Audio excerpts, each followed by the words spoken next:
Hãy subscribe cho kênh Ghiền Mì Gõ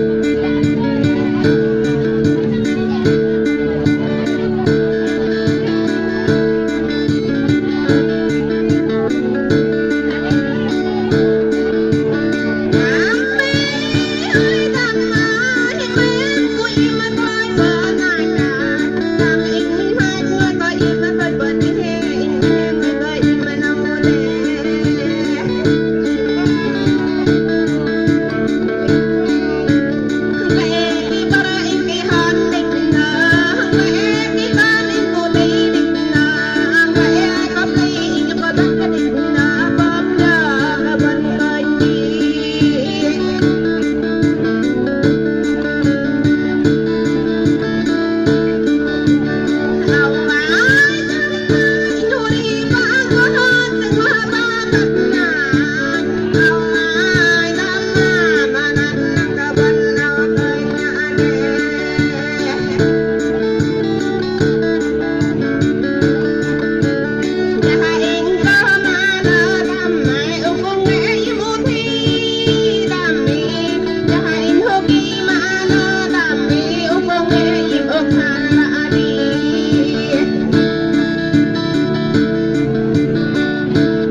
ได้ยังเป็นยังไงลุยดำเรือกันนะครับได้จับปิ้งกันยังไงมีเยอะดำเรือกันแล้วเรียบร้อยเลย